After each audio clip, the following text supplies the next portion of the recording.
Si te parece, Fabián, esperamos un par de minutos más para que terminen de conectarse los demás Ningún problema. alumnos. Yo Perfecto. ya estoy aquí, así que yo me quedo tranquilo. Muchísimas gracias y por favor a todos los participantes, un par de minutos más para que todos terminen de conectarse a la plataforma y damos inicio a la charla de esta tarde. Gracias.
Bien, vamos a dar inicio a la charla internacional de esta tarde.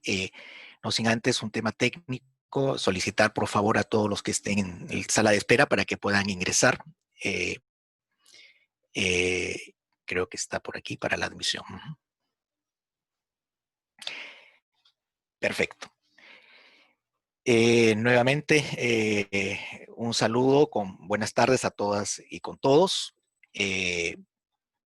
Tenemos en esta tarde la presencia eh, del profesor argentino Fabián Salvioli, quien nos brindará la charla que se ha señalado.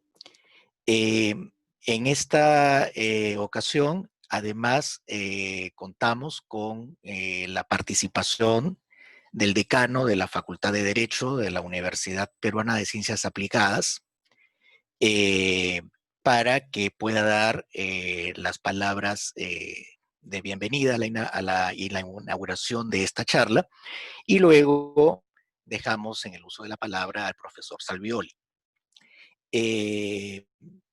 Dejaríamos entonces en el uso de la palabra a nuestro decano, al profesor Luis García Corrochano. Adelante, por favor.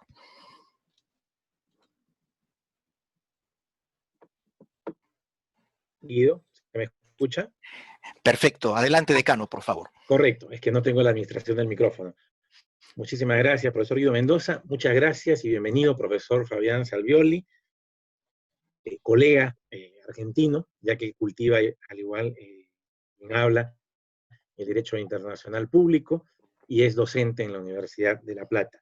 Es para nosotros un gusto poder conversar con usted sobre un tema de actualidad, que son los derechos humanos, vinculado a otro tema de actualidad, que es la situación por la que estamos pasando en prácticamente todo el mundo, y la forma en la que esta puede afectar la cobertura, protección efectiva, ¿no?, de tan importantes derechos. De ninguna manera, ninguna circunstancia debe poder ser utilizada de forma tal que impida el mayor y el mejor disfrute siempre de los derechos por parte de las personas.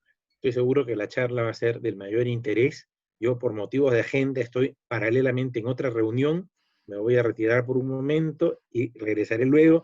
Espero todavía encontrar parte de la exposición y, si no, sumarme en todo caso al intercambio de ideas. Muchísimas gracias, profesor, nuevamente, y bienvenido virtualmente a esta su casa, que esperamos que algún día pueda visitar.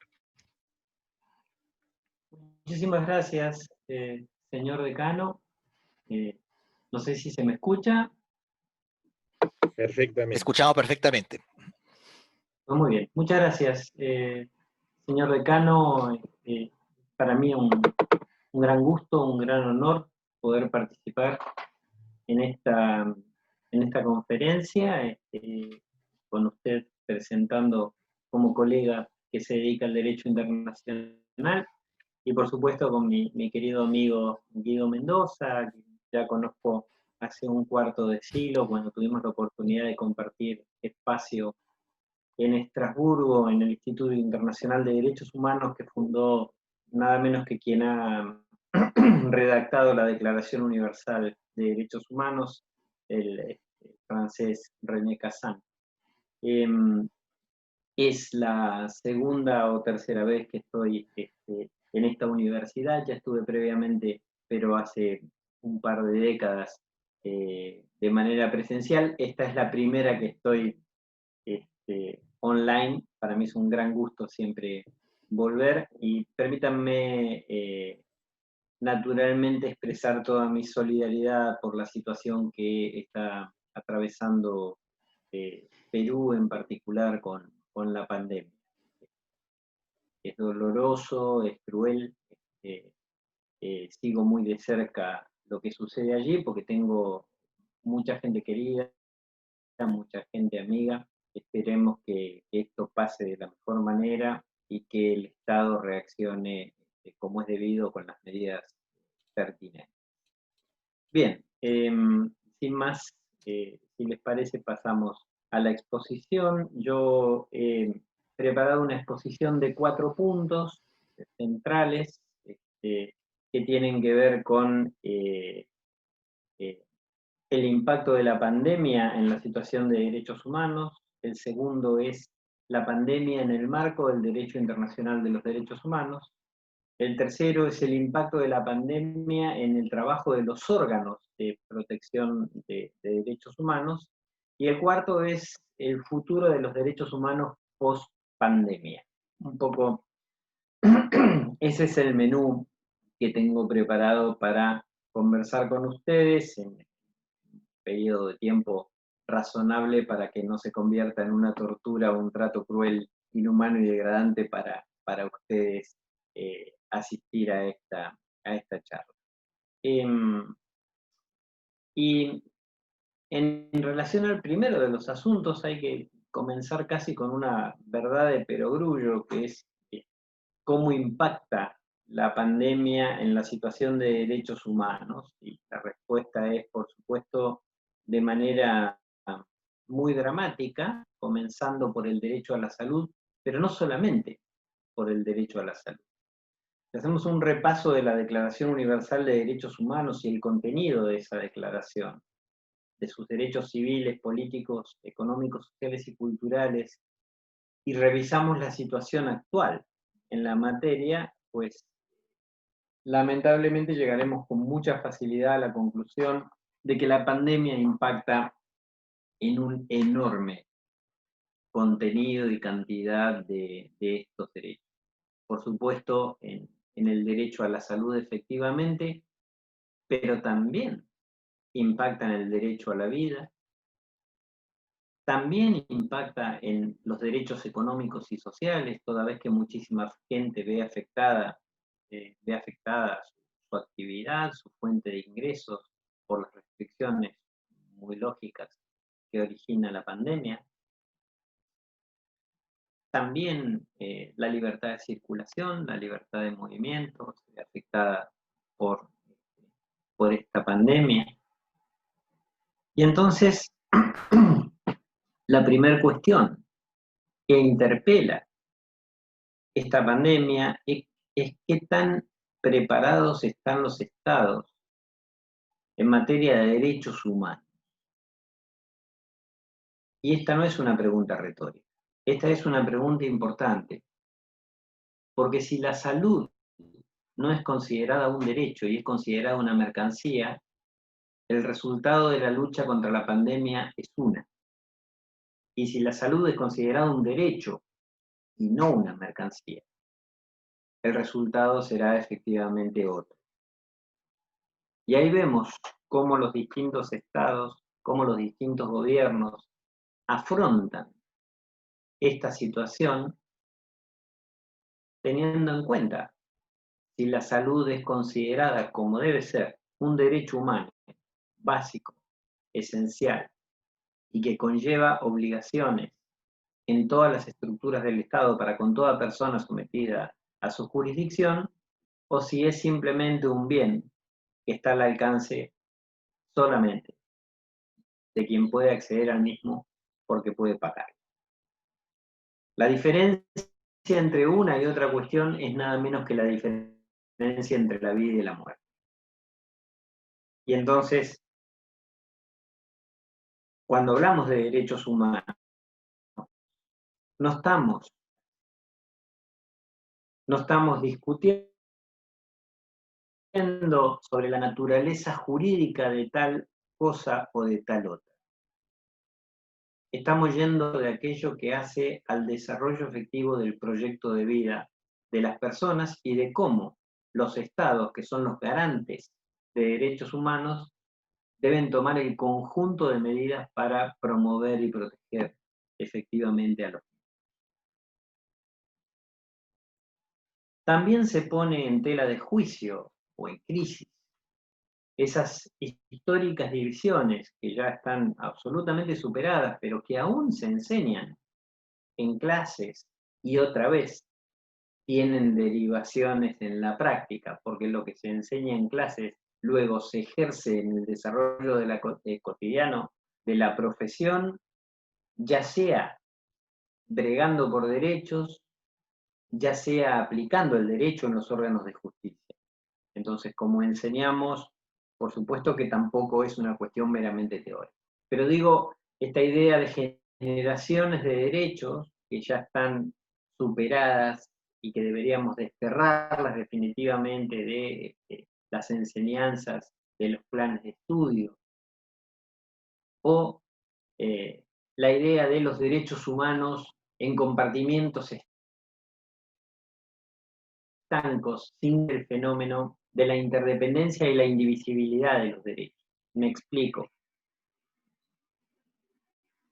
Negar la asistencia necesaria a los efectos del tratamiento de la pandemia representa, por supuesto, una violación al derecho a la salud y no hace falta organizar una conferencia internacional para esto. Pero también implica un trato inhumano y degradante. Hay que ponerse en el lugar de la angustia de quien no puede acceder a su tratamiento, de quien ve la posibilidad de la muerte y la imposibilidad del Estado de brindar la asistencia necesaria. Entonces, esto, por supuesto, afecta fuertemente a la persona en un conjunto de derechos y afecta al entorno de la persona. De allí que no estamos hablando de una afectación exclusiva del derecho de la salud.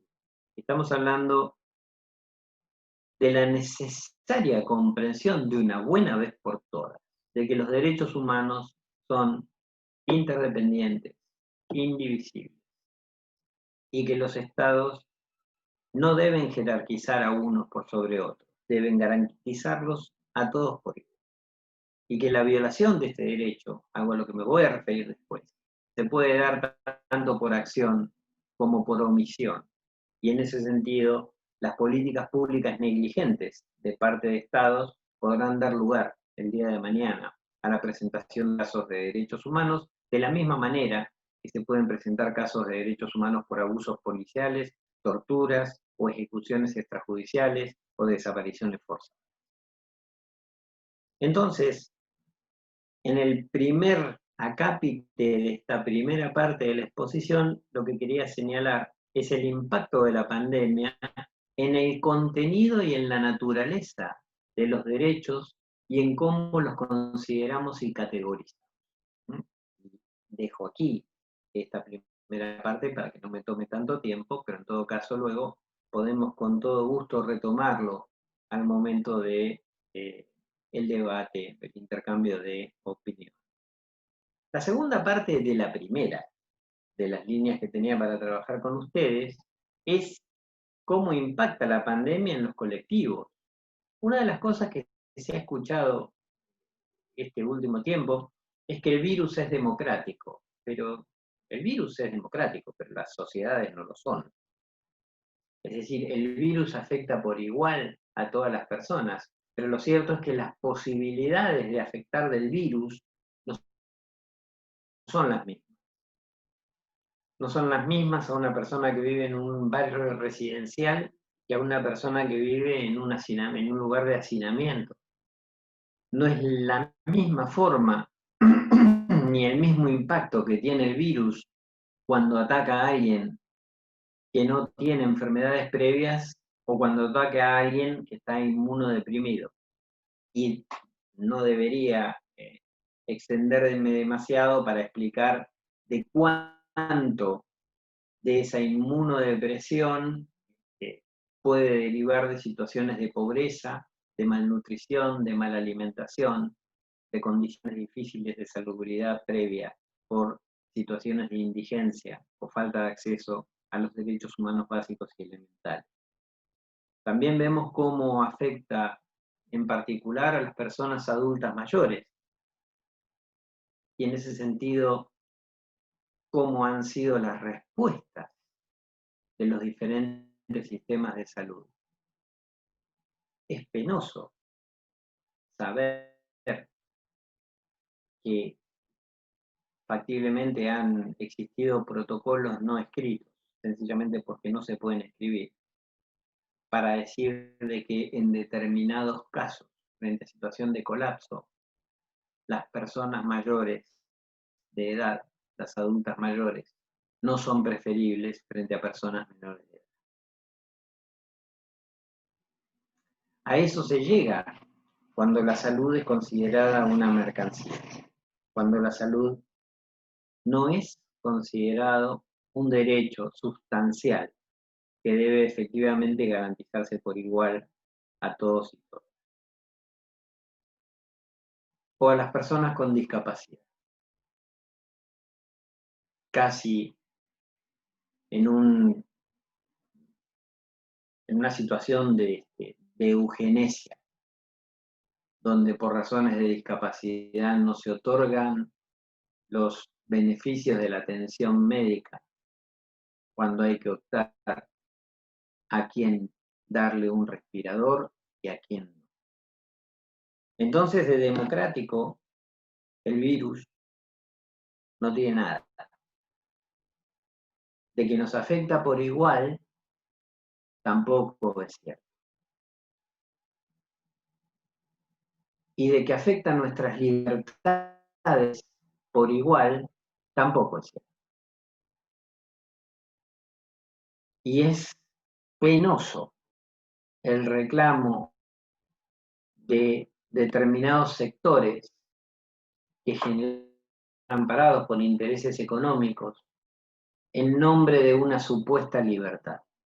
Hace 35 años que trabajo en derechos humanos. Y por supuesto, la libertad es un elemento imprescindible en mi trabajo. Presidí el Comité de Derechos Humanos de Naciones Unidas, que aplica el Pacto de Derechos Civiles y Políticos, que tiene como uno de sus derechos centrales a la libertad. En ningún lado he visto que la libertad ampare la libertad de contagiar irresponsablemente. Yo puedo suicidarme libremente. Lo que no tengo derecho es a, en ejercicio de esa libertad, contagiar a otras personas. Y muchísimo menos a contagiar a quienes van a tener menos posibilidad de defensa frente al virus de la que puedo tener yo. El reclamo desde derechos humanos nunca debe generar situaciones de insolidaridad. Nunca. La libertad individual nunca es a costo del colectivo.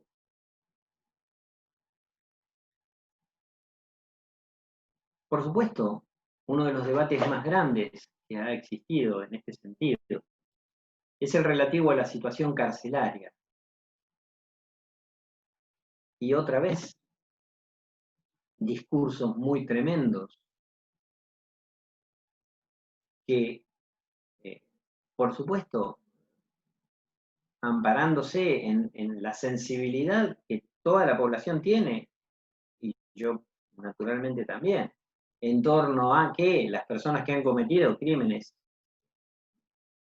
paguen debidamente por ellos, se quiere señalar de que hay medidas para liberar a presos, para perdonarles las penas, etcétera, etcétera, aquí y allá. Y no es así. Otra vez, el problema es la falta de derechos humanos.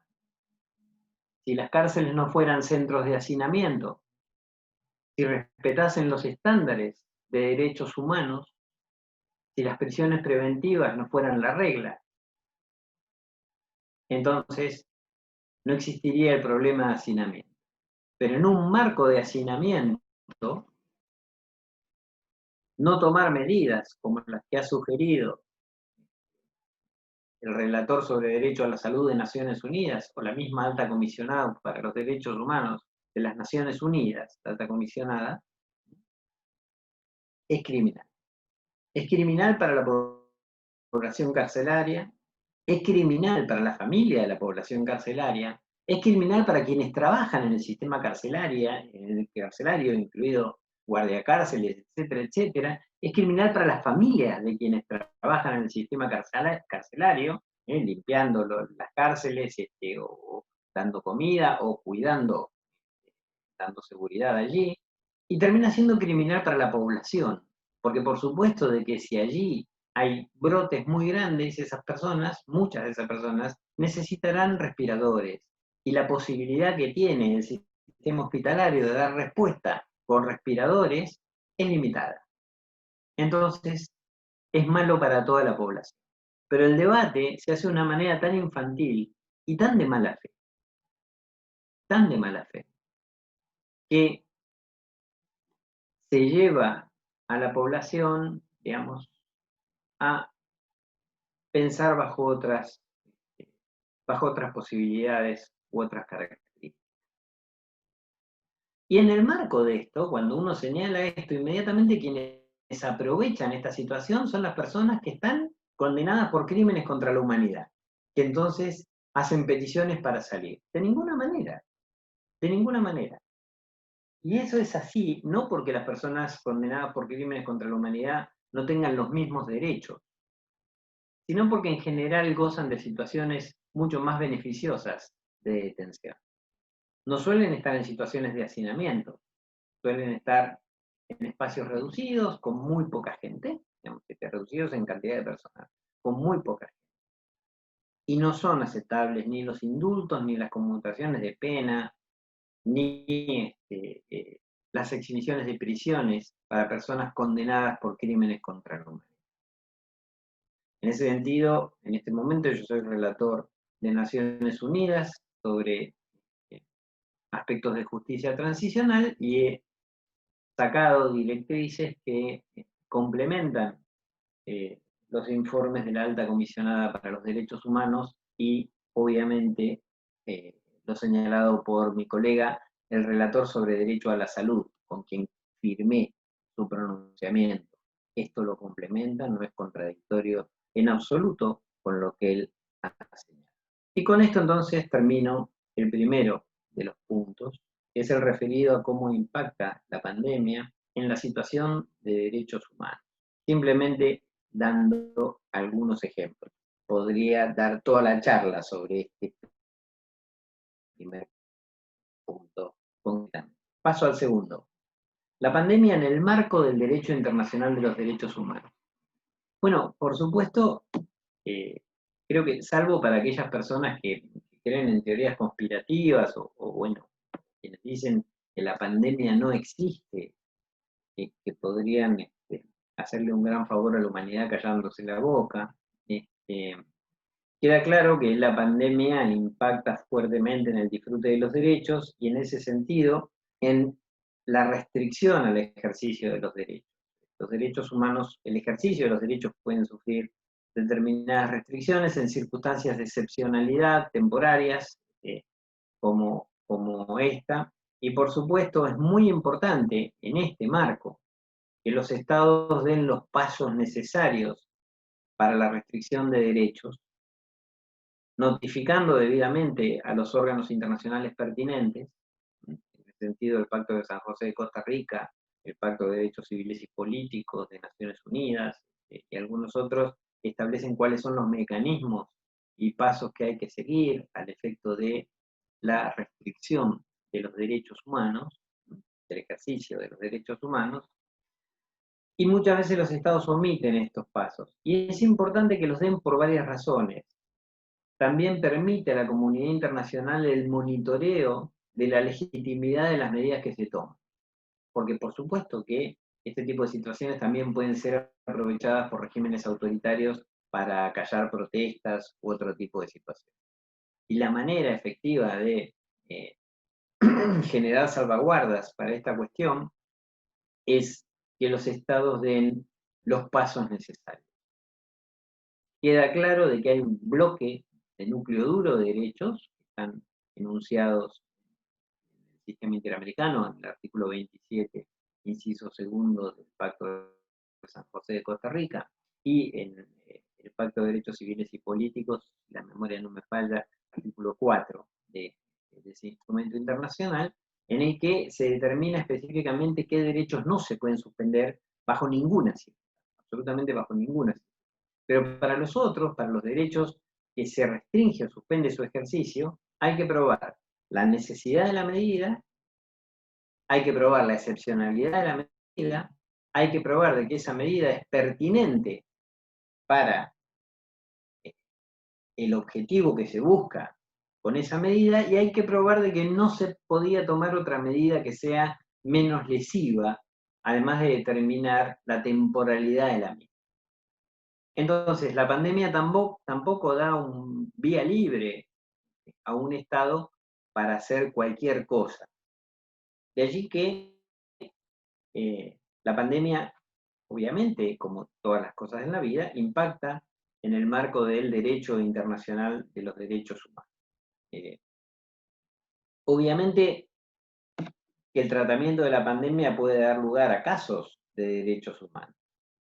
Los órganos internacionales supervisarán, la Comisión Interamericana lo hará con los estados de la región y los comités de Naciones Unidas en el marco del procedimiento de examen de informes periódicos de los estados, no solamente el Comité de Derechos Económicos, Sociales y Culturales, sino que también lo hará el Comité contra la Tortura, lo hará el Comité de Derechos Humanos y lo harán todos los comités por lo que he señalado. Tanto el CEDAW como el Comité sobre los Derechos de las Personas con Discapacidad, como el Comité para eliminar la discriminación racial, tienen algo que examinar y algo que ver en el marco de esta pandemia. Y el examen de informes periódicos de los estados va a dar lugar, estoy absolutamente seguro, a mucho de esto en el futuro próximo del trabajo de los órganos de tratados de Naciones Unidas. Pero también se va a dar lugar a posibles casos individuales. Porque lo cierto es que la manera en que los estados reaccionan frente a la pandemia, por acción o por omisión, pueden generar violaciones de derechos humanos. Tenemos ejemplos clarísimos, lamentables, penosos, en nuestra región, y estoy seguro de que casos individuales ante los órganos internacionales serán resueltos dándole la razón a quienes lleven la petición ante dichos órganos, sea la Comisión Interamericana en el sistema interamericano, sean los comités de Naciones Unidas dentro del sistema de Naciones Unidas, sean los procedimientos extraconvencionales como relatorías o grupos de trabajo pertinentes también dentro de Naciones Unidas. Y además, si observamos la jurisprudencia reciente de la Corte Interamericana de Derechos Humanos, la charla no va de eso, pero se puede observar que en los últimos años la Corte ha hecho un desarrollo progresivo muy interesante del examen de posibles violaciones al artículo 26 del Pacto de San José de Costa Rica, que es el que se refiere a los derechos económicos, sociales y culturales, y entonces estoy seguro de que casos de este tipo también tendrían hoy una resolución favorable en la Corte Interamericana, obviamente una vez que el asunto ha pasado por la Comisión Interamericana de Derechos Humanos. Bien, paso al tercero de los puntos, que es el que se refiere al impacto de la pandemia en el trabajo de los órganos de derechos humanos. Porque quienes trabajamos en los órganos internacionales de derechos humanos también vemos la tarea afectada por la pandemia. En cierto sentido, se puede seguir trabajando como antes y en cierto sentido no. Y me voy a referir a ambas cuestiones. Vamos a ver, hay trabajos que se pueden hacer a distancia y en ese sentido no hay problema. Los órganos de tratados pueden sesionar online, ¿sí? Los comités pueden sesionar online, de hecho lo están haciendo, de Naciones Unidas. La Comisión Interamericana puede sesionar online, la Corte Interamericana puede sesionar online y puede debatir online y puede resolver casos individuales online. Desde ese punto de vista, no pareciera haber demasiada afectación a la labor que pueden hacer esos órganos. En lo que tiene que ver con las relatorías, como la que yo tengo a cargo, la elaboración de informes temáticos tampoco es algo que sufre mayor problema. De hecho, yo he terminado de hacer mi informe temático sobre memoria como pilar de la justicia transicional, que se va a presentar en el mes de septiembre al Consejo de Derechos Humanos. Ya lo envié porque tiene que ir a la traducción a los idiomas oficiales de Naciones Unidas y seguir toda una serie de protocolos. Y estoy ahora trabajando con uno nuevo para la Asamblea General de Naciones Unidas en Nueva York en octubre, que presentaré sobre la dimensión de género en los procesos de justicia transicional. Los informes temáticos, entonces, pueden cumplirse, digamos, con cierta rigurosidad, sin que se vea afectada la producción en virtud de la pandemia. Pero esto no pasa con otras cuestiones.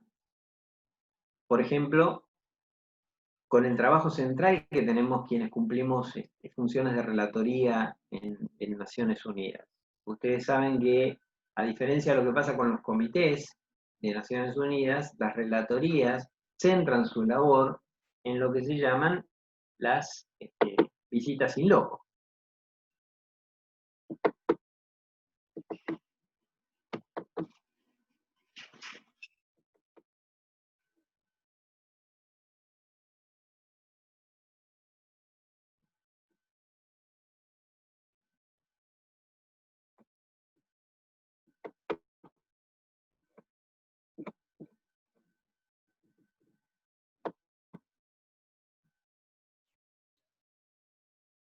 Hola, acá estamos de nuevo. Sí, te escuchamos bien.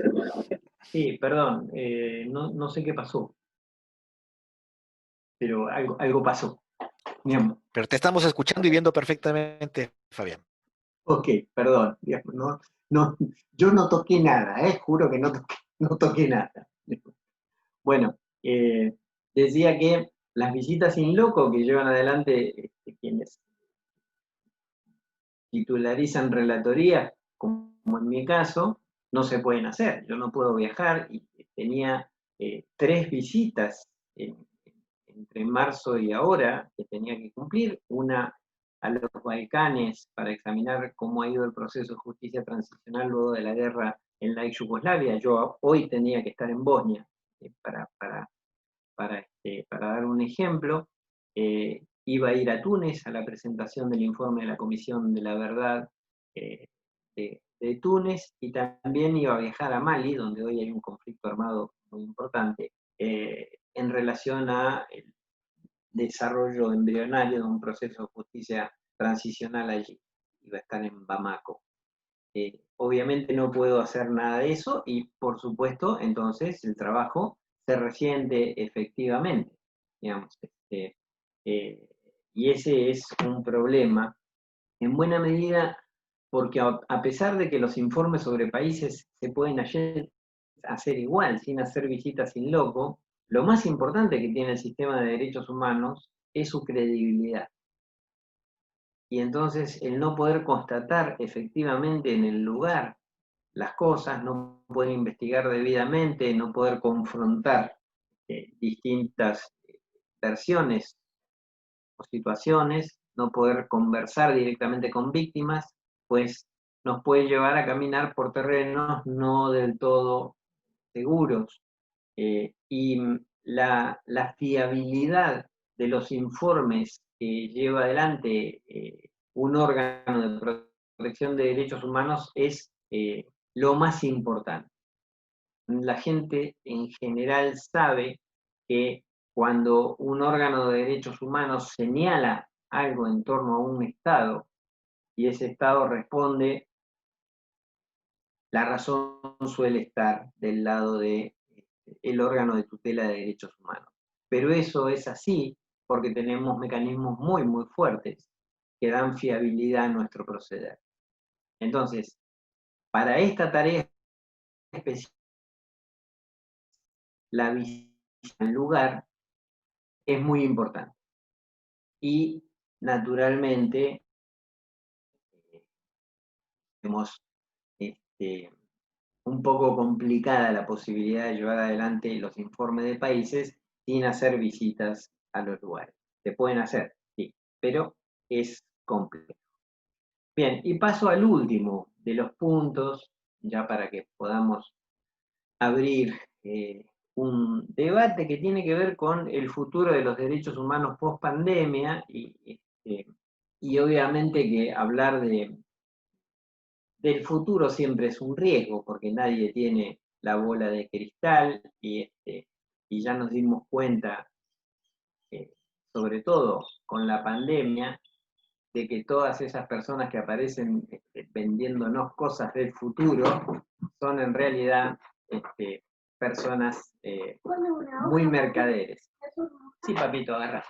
Está mi hijo que ha venido a buscar una hoja para hacer un dibujo. Dale, llévala, estoy dando una charla. Cerrame la puerta. Estamos trabajando desde casa, ¿sí? Bueno, decía que todos esos brujos y brujas y personas que aparecen en las televisiones con sus bolas de cristal y los zodíacos, nadie predijo la pandemia, nadie predijo la pandemia. Todas esas personas que aparecen a las 2 de la mañana diciendo no, que paremos de sufrir, nadie de esos ha predicho la pandemia. Entonces, hablar del futuro siempre es un poco incierto. Por eso yo, para hablar del futuro, voy a hablar del pasado. Le voy a decir que mañana debemos decir lo mismo que decíamos ayer. Y lo que decíamos ayer es que los derechos humanos deben ser el centro de la política pública, de los estados y de las organizaciones internacionales. ¿Para qué está el Estado? Para garantizar derechos humanos. El Estado no garantiza derechos humanos, no sirve para nada. Absolutamente para nada. Ese es el fin del Estado. La política pública no puede desentenderse de los derechos humanos, y la política pública en derechos humanos no es una opción de los gobiernos, es una obligación. Una obligación. Por eso el Estado debe estar ocupado por personas que se comprometan efectivamente a garantizar los derechos humanos sin discriminación. Si no, los resultados son efectivamente catastróficos. Y la pandemia nos da ese claro ejemplo. Ahora bien, ¿aprenderemos de esto? No necesariamente. No necesariamente. En una charla que daba hace unos días, bajo este mismo mecanismo para otro espacio, frente a una pregunta que me formulaban, yo decía que el optimismo que se observa a veces en las redes sociales es un optimismo ingenuo. Esto de, bueno, saldremos mejores, aprenderemos, etcétera, etcétera. No. La pandemia ha sacado lo mejor y lo peor, pero la pospandemia no necesariamente será mejor. Ese mejor hay que construirlo. Al final de la crisis del 29, se decía que el mundo iba hacia un lugar mejor, que hemos aprendido, etcétera, etcétera, aquí y allá. Pocos años después, Hitler tomaba el poder. Y pocos años después de tomar el poder, invadía Polonia y comenzaba la Segunda Guerra Mundial y la exclusión tremenda de lo que esa guerra ha significado en términos de vidas y demás, que no debo detallarlo aquí. Todas y todos lo conocemos muy bien. Entonces, el optimismo ingenuo no es recomendable. Ahora, sí es una oportunidad, como todo en la vida. La pandemia es una oportunidad. Es una oportunidad para que las sociedades entiendan de que detrás de los discursos políticos hay garantía o negación de derechos. Y que aquellas personas que nos venden la idea de que los derechos son en realidad mercancías,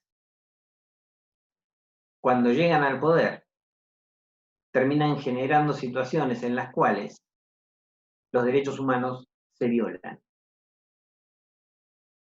Y se violan de manera dramática y sistemática. Entonces, es muy importante comprender que la política pública nacional y la política pública internacional debe estar efectivamente al servicio del respeto y la garantía de los derechos humanos. Y eso es tan importante como comprender los fenómenos de ataques que actualmente existen a los derechos humanos. Ataques tremendos, que vienen del lado de los integrismos religiosos, y no me estoy refiriendo exclusivamente al fundamentalismo islámico. Me estoy refiriendo a integrismos religiosos que intentan imponer modos de vida para toda la población, discriminando fuertemente a quienes no comparten sus modos de vida, integrismos religiosos que atacan a la laicidad, que atacan a la idea de que la política pública debe ser laica y que debe alcanzar a todo el mundo y que cada quien debe poder ejercer libremente su creencia, pero sin imponer sus valores al resto de la sociedad. Y la política pública no puede discriminar. Desde la política pública no se puede discriminar.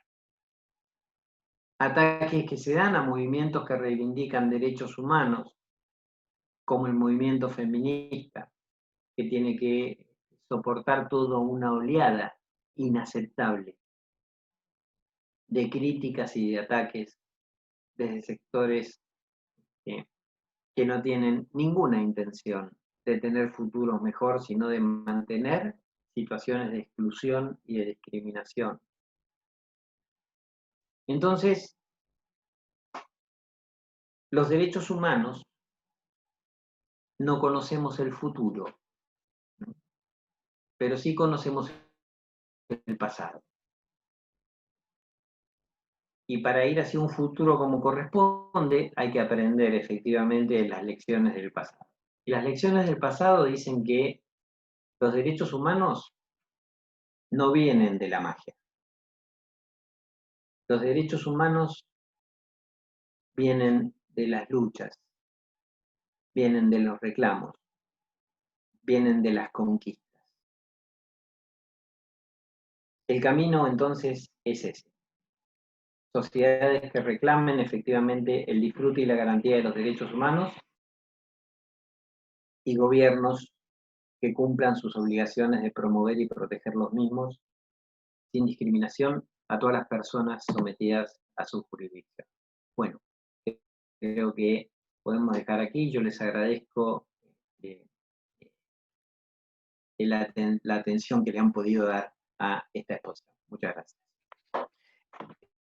Muchas gracias a Fabián por su interesante presentación de esta tarde.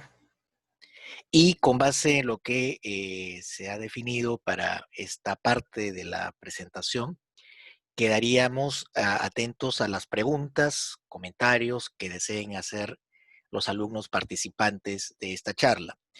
Lo podrían hacer vía el chat o a través de levantar la mano vía el formato que tenemos aquí en el Zoom. Entonces, el profesor Salvioli queda atento a los comentarios o preguntas de parte de ustedes.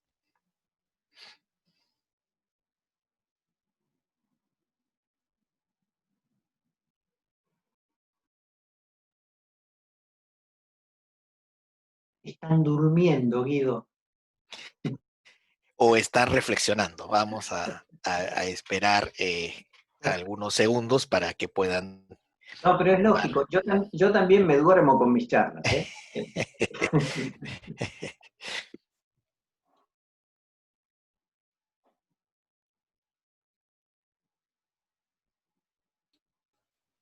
Quizá una pregunta motivadora, apreciado Fabián, a partir de lo que has comentado, y quizá también para ubicar en el contexto al público participante. Definitivamente que desde 1948, con la firma de la Declaración Universal de los Derechos Humanos, se abrió un escenario nuevo, ¿no? Y quedaba y era evidente para muchos en ese momento que gran parte de los problemas se habían solucionado al momento de firmar un tratado, bueno, inédito en la historia de la humanidad con esas características. Pero quedó claro al poco tiempo que tener un documento internacional de esas características por sí mismo no soluciona el problema. Es que hay que ir a otros ámbitos, ¿verdad? Y de allí ha sido todo este trabajo en las últimas décadas por avanzar hacia los derechos fundamentales, es decir, cómo esto se convierte luego en normativa constitucional del más alto nivel jerárquico que permita que en los países no haya posibilidad de no cumplir o de no respetar los compromisos internacionales asumidos. En ese contexto, Fabián, ¿cómo ves el asunto en este momento? ¿Se requeriría un paso más quizá el hecho de haber dado este paso de convertir estos derechos humanos internacionalmente reconocidos en fundamentales? ¿Requeriría algo más para asegurar esta plena vigencia, Mm. como tú lo has mencionado en tu charla? Por favor. Claro, gracias, Guido. Ahí vi que en el chat hay varias preguntas. Yo no alcanzo a verlas del todo, pero ahí vi que ahora vamos a ir trabajando con las preguntas, y gracias por los comentarios de que la charla fue relativamente satisfactoria. Mi respuesta es no. Yo no creo que haga falta más a nivel jurídico. Lo que hace falta es voluntad política. Lo que hace falta es voluntad política. Digamos, hoy derechos sobran. Derechos sobran. Lo que falta es voluntad política. Vamos a ver. Nuestras constituciones garantizan derechos. Los instrumentos internacionales han sido incorporados. Está la jurisprudencia de la Corte Interamericana de Derechos Humanos. Está la producción de los órganos de derechos humanos de Naciones Unidas. Tenemos fuentes de derecho a patadas. Constituciones, tratados, convenciones, protocolos, declaraciones, reglas mínimas, resoluciones, producción derivada de los órganos de tratado. La verdad, no hay asunto que no haya sido abordado, ¿no?, en términos generales, por órganos de tutela de derechos humanos. Cuando alguien no aplica derechos humanos es porque no quiere hacerlo, no porque le falten instrumentos. Ahora, la pregunta que nos podemos hacer nosotras y nosotros, como personas que pertenecemos a la universidad, es si formamos en esta dirección. Porque quienes llegan a la política pública pasan por las universidades. El 80% de la gente que hace la política pública en América Latina egresó de universidades. Esto daría para otra charla, ¿no? Pero, entonces, si la política pública no se ejecuta desde una perspectiva de derechos humanos, es porque las universidades no formamos y no capacitamos debidamente en derechos humanos. Y en las facultades de Derecho, en particular, porque enseñamos derecho como si el derecho fuese un fin en sí mismo, y no una herramienta para hacer justicia. Entonces, por supuesto que alguien sentado en un lugar de decisión puede tomar la decisión de que las mujeres no pueden votar, o puede tomar la decisión de que las mujeres deben votar en igualdad de condiciones como el resto de las personas, ¿sí? Encontrará argumentos para una y para otra cosa. El problema es que uno es fuertemente violatorio de derechos humanos y el otro garantiza derechos. No debería haber opción. Claro, estoy poniendo un ejemplo del pasado, pero ¿cuántas cuestiones hoy niegan derechos, discriminan actualmente en la toma de decisión de quienes operan jurídicamente? ¿Y por qué entonces las facultades de derecho nos vamos a sentir que no tenemos responsabilidad en ello? La formación, si falta algo, es eso: formación y capacitación en derechos humanos plena, absoluta, transversal en todos los campos, para que eso se vuelque a la política pública. Pero hoy fuentes no faltan. Lo que falta es voluntad política en general. Excelente, Fabián. Aquí tenemos una pregunta de Alejandra Fuertes con respecto a una parte de tu presentación. Pregunta: ¿cómo velar o investigar en caso de violación de derechos humanos durante la pandemia en aquellos países que no pertenecen, por ejemplo, al Pacto de San José? Bueno, en el sistema interamericano tenemos 35 estados, 24 han ratificado el Pacto de San José y 11 no, 10 en realidad. Luego Venezuela se ha retirado del Pacto de San José, entonces ya tenemos 11. En primer lugar, la Comisión Interamericana de Derechos, dentro del sistema interamericano, la Comisión Interamericana de Derechos Humanos tiene posibilidad de monitorear la situación de derechos humanos en cualquier estado de la OEA, independientemente de que el Estado haya ratificado o no el Pacto de San José de Costa Rica, y producir informes de países. De hecho, es muy famoso el informe de país que hizo la Comisión Interamericana en 1979 sobre mi país, sobre Argentina, cuando había una dictadura, violaciones masivas y sistemáticas de derechos humanos, y Argentina no había ratificado el Pacto de San José de Costa Rica. Entonces, el hecho de que un Estado de la OEA no ratifique el Pacto de San José de Costa Rica no le exime de monitoreo de parte de la Comisión. Lo que sí es que no podrán llegar casos a la Corte Interamericana en relación a ese Estado, porque el Estado no ha ratificado el pacto y no ha aceptado la competencia de la Corte. Pero monitoreo tiene. Todos los estados de la OEA tienen monitoreo. Ahora, también hay monitoreo de parte de los órganos de Naciones Unidas. Los estados de América Latina han ratificado una enorme cantidad de instrumentos de derechos humanos en Naciones Unidas y entonces también están obligados ante esos mecanismos convencionales. Y aunque no ratificaran nada de esos mecanismos convencionales y tampoco ratificaran nada del sistema interamericano de derechos humanos, la sola pertenencia a Naciones Unidas les hace estar obligados frente a las relatorías y los grupos de trabajo.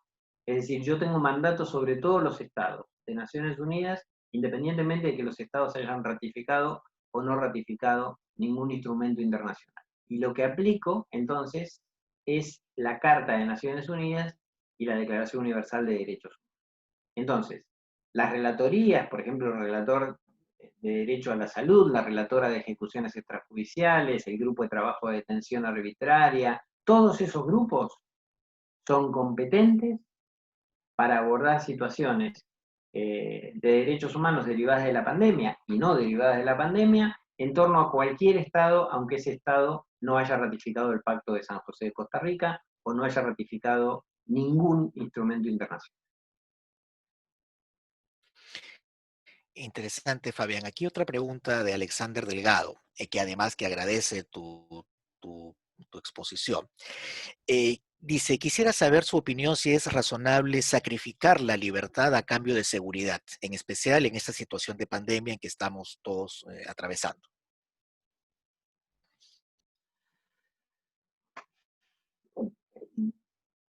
Digamos, no, por supuesto que no es razonable. Sacrificar la libertad, no. Ahora, la pregunta es, ¿qué es sacrificar la libertad? Yo así como lo leo, por supuesto que digo que no. Ahora, restringir la libertad de movimiento sí es razonable. Sí, es muy razonable. Esto es, sacrificar la libertad sería imponer la esclavitud, y por supuesto que ninguna pandemia justifica eso. Ahora, yo no puedo pretender en este marco tener la misma libertad de movimiento que tenía cuando la pandemia no existía. Yo estoy en mi casa, ¿no? No puedo salir de mi casa porque Argentina tiene un confinamiento muy estricto.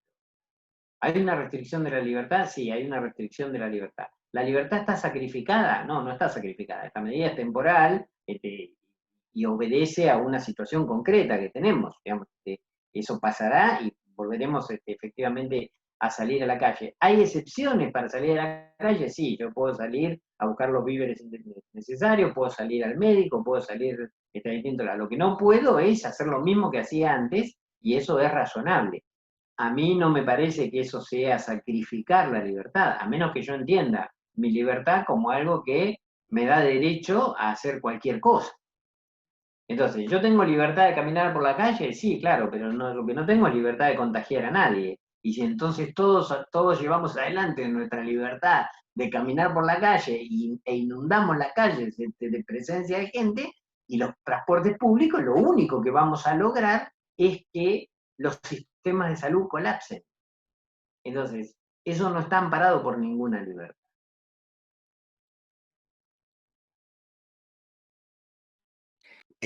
Tenemos otra pregunta de Nadia Blanco, que pregunta, ¿usted considera que la justicia global es necesaria para garantizar estos derechos de mejor manera?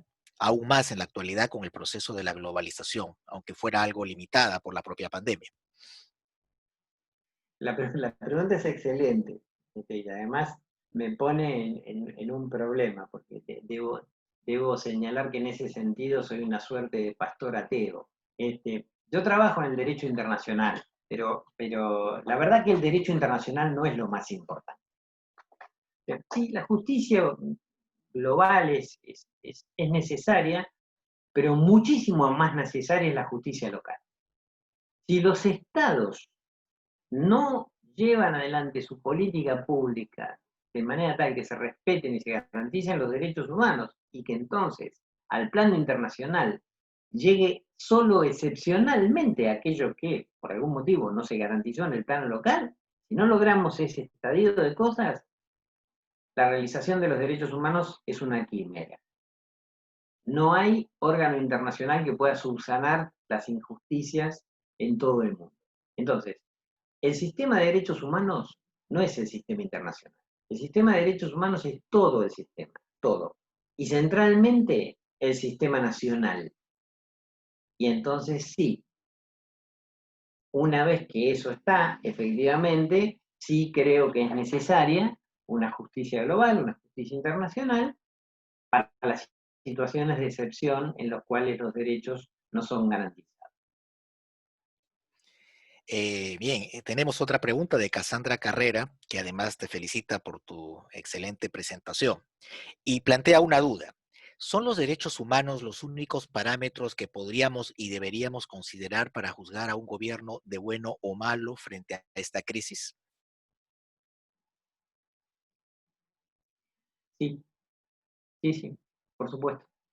Y es el parámetro sobre el cual deberíamos juzgar a toda la acción de gobierno. A mí me resulta siempre muy interesante cuando los discursos negadores de derechos, hay que reconocer, son discursos inteligentes. Son discursos inteligentes.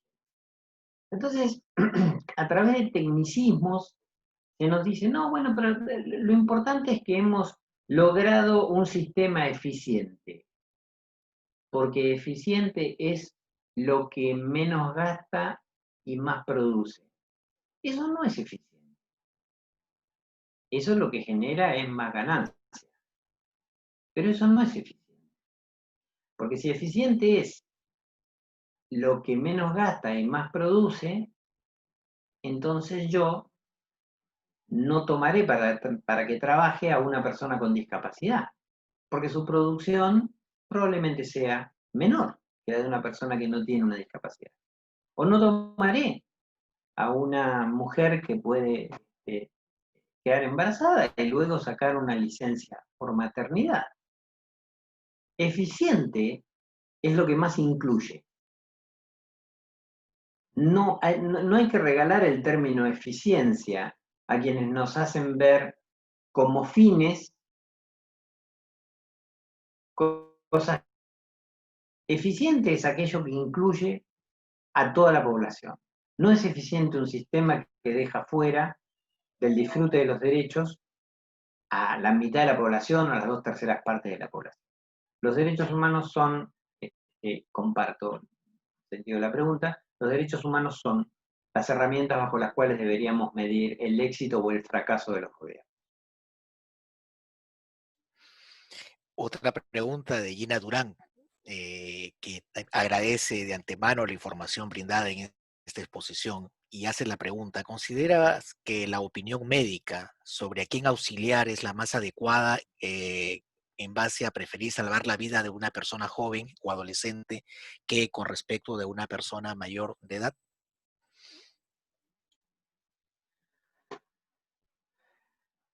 Yo debería responder que no sé. Y también es importante saber que quienes damos charlas no tenemos todas las respuestas, digamos, y que prefiero decir que no sé porque no estoy seguro de la respuesta a decir cualquier cosa para mostrar que sé. No necesito hacer eso.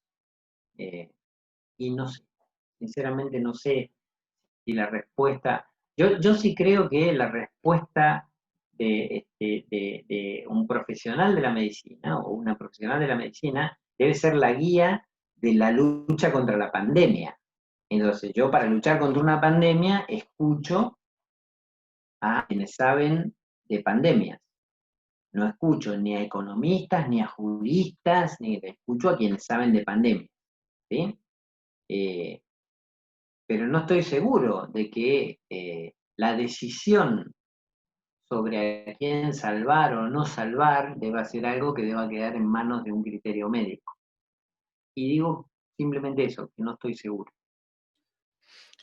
Eh, una pregunta adicional de Antonella Alemán, que nos pregunta sobre las tribus amazónicas que son vulnerables y el caso de estados como el peruano que están en la obligación de protegerlo. ¿Cómo se podría asegurar esto en el ámbito internacional si es que por alguna razón esa protección no se cumple? Sí, hay un mecanismo de protección de pueblos indígenas extraconvencional, digamos, que hay una relatoría especial sobre derechos de los pueblos indígenas a la que se puede acudir. Hay un mecanismo de alerta temprana en el plano convencional, en el Comité para Eliminar la Discriminación Racial. Se puede poner en marcha ese mecanismo establecido en la Convención para Eliminar la Discriminación Racial. Y por supuesto, ante este mismo comité, se puede, en el marco del estudio de la situación de un Estado, examinando su informe, accionar con informes sombras u otro tipo de cuestiones. Pero me parece que además, en el marco de lo inmediato, creo que se pueden pedir medidas cautelares o eventualmente provisionales ante la Comisión Interamericana de Derechos Humanos o ante el Sistema Interamericano de Derechos Humanos para que hasta la propia Corte pueda dictar. Me parece que hay que hacer un ejercicio creativo de la garantía de derechos y este sí es un desafío para mujeres y varones jurídicos. Apreciado Fabián, todavía tenemos algún tiempo, por ahí veo que han llegado más preguntas, veo que ha generado un gran interés y polémica algunos temas de la forma como hay que enfocarlo. ¿Tendríamos tiempo todavía para dar respuesta a algunas otras preguntas más? ¿A mí me preguntás? Sí, así es.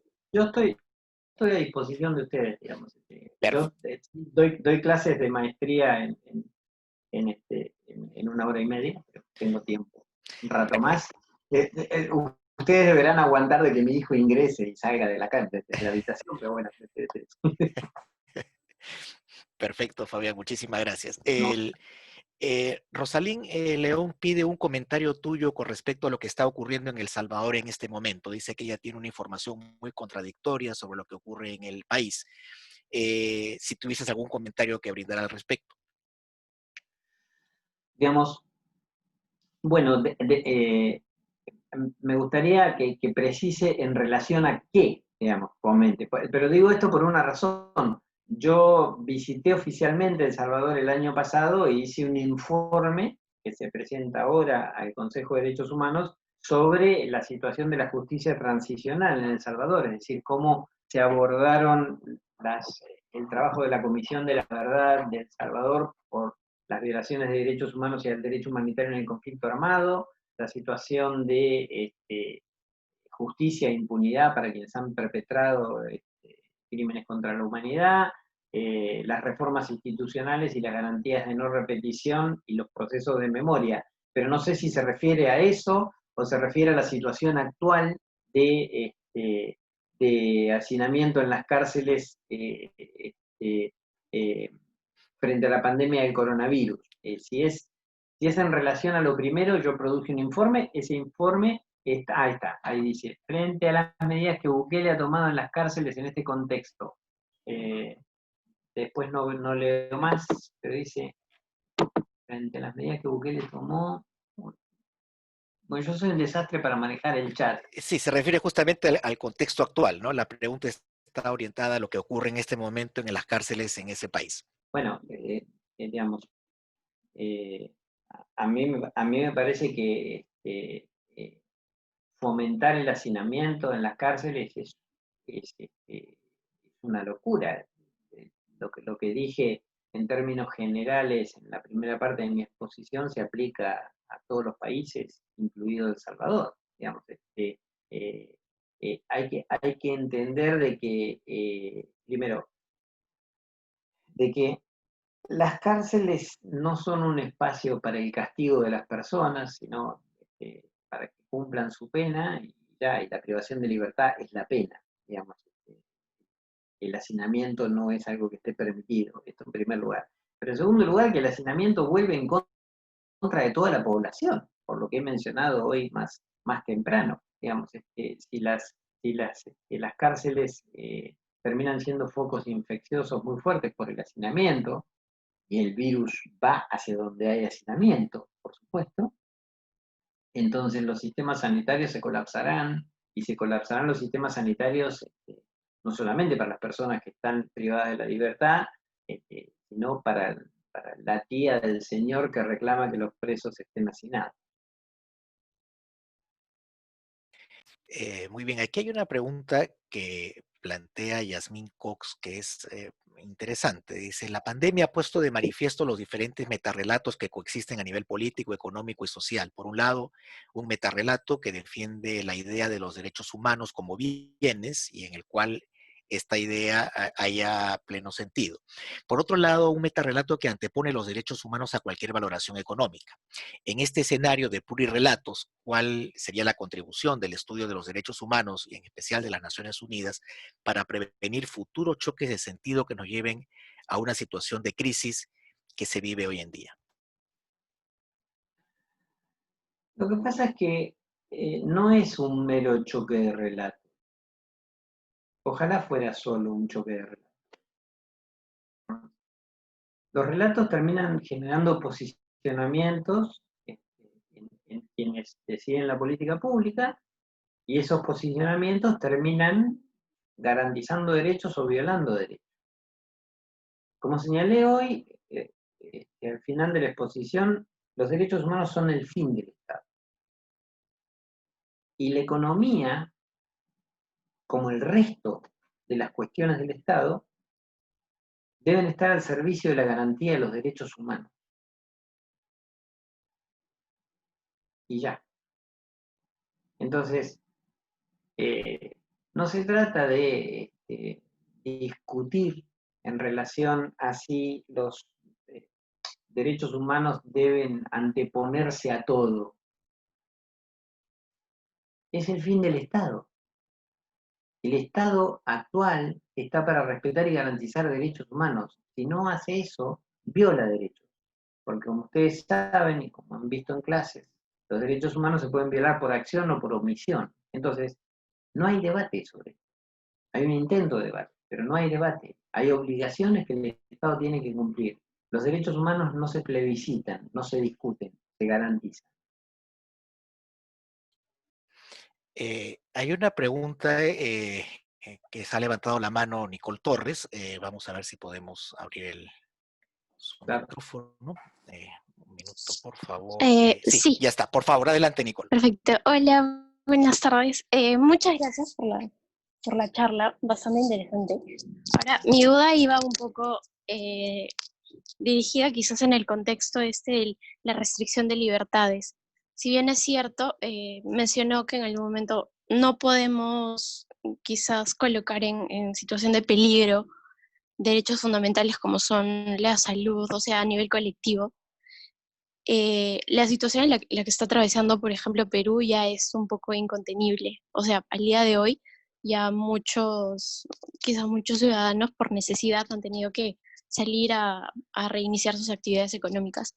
¿Hasta qué punto es factible o es viable la intervención del Estado quizás para tratar de restringir este tipo de libertades, bueno, en aras de no seguir quizás expandiendo el contagio del virus? A ver, digamos, muchas gracias, Nicole, por el planteo. Por supuesto, el contexto es difícil, digamos. Ahora, yo creo que hay fines e instrumentos, herramientas, ¿no? Digamos, y que los fines no se proclaman y se cumplen automáticamente. Yo puedo decir, bueno, quiero que todo el mundo sea feliz. Genial, pero la pregunta es cómo hacemos para que todo el mundo sea feliz. Nadie va a estar en contra de la idea de que todo el mundo sea feliz. ¿A qué me refiero con esto? ¿Hay que proteger la salud? Sí, hay que proteger la salud. Hay que evitar entonces las aglomeraciones, porque la pandemia hoy es de esta manera y no hay todavía una vacuna, y entonces sí, hay que prevenir las aglomeraciones. La gente preferentemente, la gente debe quedarse en casa.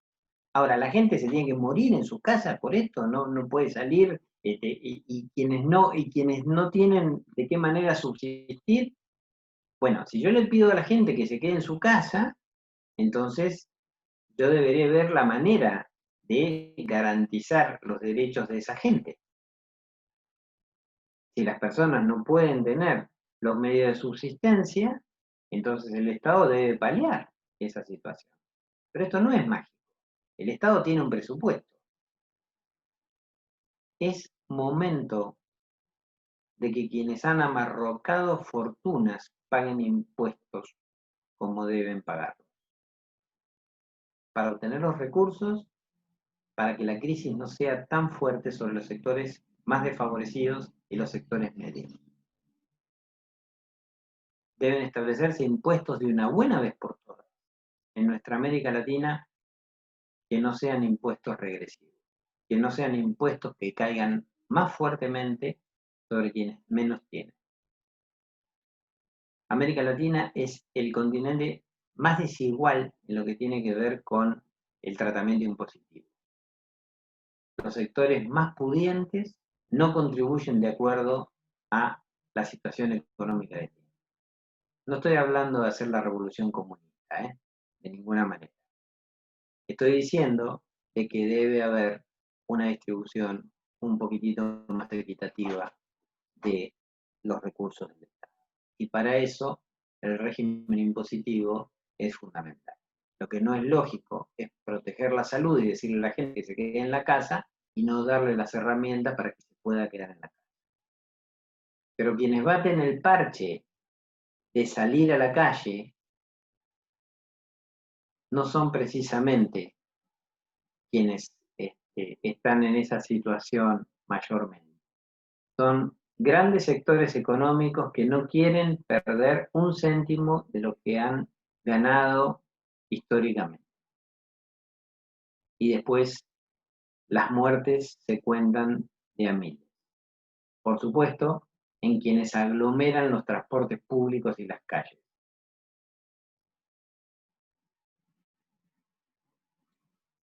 Una última pregunta, Fabián, de Nadia Blanco, que planteas, el Estado debe garantizar los derechos humanos dentro de un territorio definido, pero ¿qué sucede en el plano internacional con respecto a aquellos estados o entes privados que afectan o apoyan indirectamente a través de contratos u otros instrumentos legales dichas situaciones que vulneran estos derechos fundamentales? ¿Existe alguna institución que se encargue de este problema? Es buenísima la pregunta y escapa, por supuesto, a esta situación de la pandemia, pero sí, digamos, en ese sentido, quizás sepan que hay ya un grupo de trabajo de Naciones Unidas que está produciendo informes sobre empresas y derechos humanos, y esto incluye empresas que operan en el exterior. Y yo tengo el privilegio de haber presidido el Comité de Derechos Humanos de Naciones Unidas cuando el Comité de Derechos Humanos de Naciones Unidas, por primera vez en su historia, aprobó observaciones finales respecto de un Estado por lo que sus empresas privadas pueden hacer en el exterior. Son las observaciones finales sobre Canadá, adoptadas en el año 2015 en relación a lo que ciertas empresas canadienses actúan en algunos países, particularmente en África. Muchísimas gracias, Fabián. Estamos en realidad muy contentos de haber podido compartir esta tarde contigo y con tus excelentes apreciaciones sobre diversos temas de mucha actualidad. Igualmente también felicitar y agradecer a los alumnos que han estado participando y muy interesados a lo largo de toda esta charla.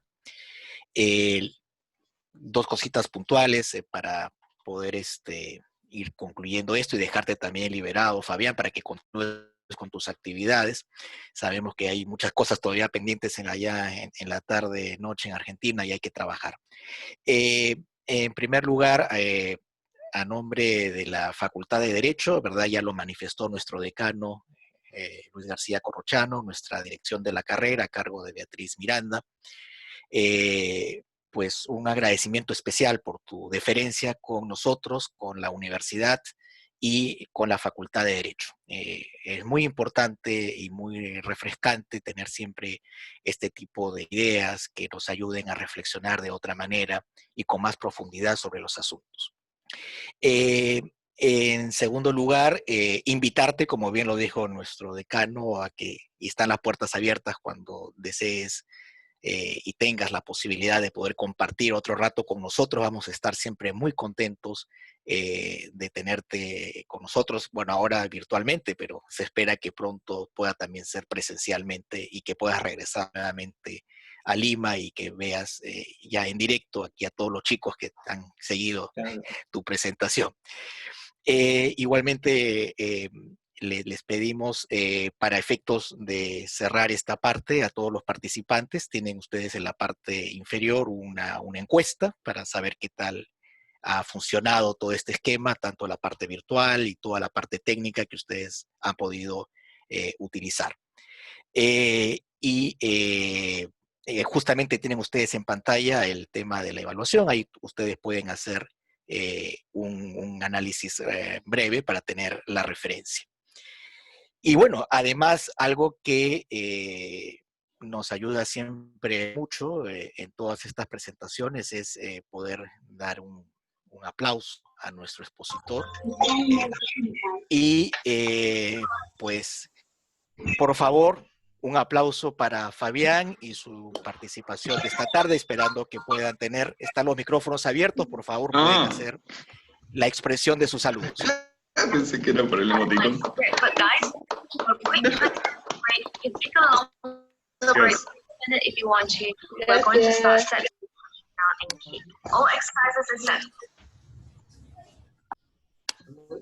Muchísimas gracias, para mí ha sido un enorme gusto haber vuelto a compartir un espacio con Guido después de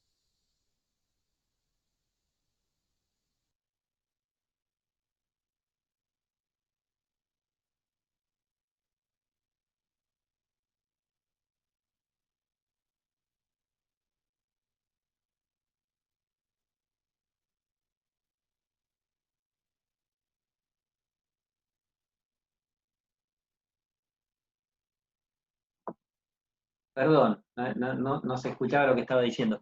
Estaba agradeciendo mucho esta posibilidad de haber podido volver a compartir con Guido Mendoza un espacio después de un cuarto de siglo y decirles que soy una persona universitaria, así que creo que desde la educación es desde donde se transforman las cosas, así que para mí es un enorme placer estar en la universidad de ustedes, que es además una universidad de un prestigio enorme a nivel continental, y que espero, por supuesto, visitarles muy pronto y que se cuiden, ¿sí? Que se cuiden mucho. La situación es complicada, pero se saldrá. Es importante cuidarse y también es importante cuidar a todas las personas que nos rodean. Y ojalá nos veamos pronto. Perfecto, Fabián, muchísimas gracias. Nuevamente, valoramos muchísimo este tiempo. Que tengas una excelente tarde y un excelente fin de semana, igual para todos nuestros alumnos que han participado esta tarde. Quedamos entonces siempre en comunicación y muchas gracias nuevamente. Saludos.